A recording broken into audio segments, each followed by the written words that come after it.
That building is one of Bridgeport's few row houses. It was built in 1891 by Frank Armstrong, who owned a manufacturing plant a block away and pretty much developed this area as kind of a company town. Laid out Armstrong Place so that he could see from his bedroom window the homes of his contented workers, and at the end of the block was his factory, belching black coal soot all over the city, which in the Victorian era was considered a sign of happiness and prosperity. You can kind of see it down there. It's a 3.5-story brick building that Armstrong built in 1881. You see this wonderful little building and you don't realize initially the impact that that company, that family had on an international level in 1870, 1880. So it's wonderful that this is really being acknowledged and being celebrated. Is truly a gift to the city and certainly to American heritage.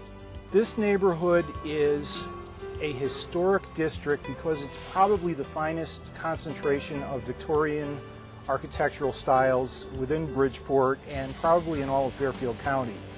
There are 266 buildings on the National Register of Historic Places in this neighborhood. And we have this great treasure trove in Bridgeport, and you think, you know, a city like Dallas would give its eye teeth to have buildings like this. And this neighborhood, if it was completely restored, would be one of the top tourist attractions in the state of Connecticut. One wonderful thing about New England cities, New York as well, is that we have the opportunity to really celebrate the initiatives of the people that came before us. And what is more identifiable than the structures? Wouldn't it be a shame to tear down the pyramids and build condos? Well, we don't necessarily have that, but we do have these little wonders. If you take a look at this building, there's no way that in today's economy you could afford to build a building with this kind of architectural detail and this kind of quality. Whatever you'd replace it with would never be as nice as what you already have. In 2000, the state passed a historic homeowners rehabilitation tax credit, and that program has assisted 170 homeowners to do $25 million in rehab.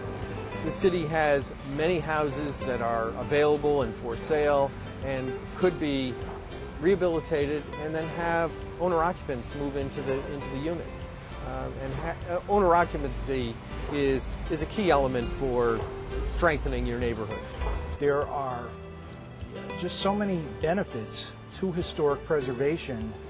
We're not tearing up the landscape. We're not ruining agricultural land. We're not consuming new materials and commodities. We're reusing the old, making it desirable again, making it beautiful again. I can see the beautiful granite coins on the side, the brownstone sills, the lintels on the windows, the curved fenestration. What a beautiful work of architecture this was back in 1891. And before too long, we're going to be seeing it pretty much as it stood back at that time.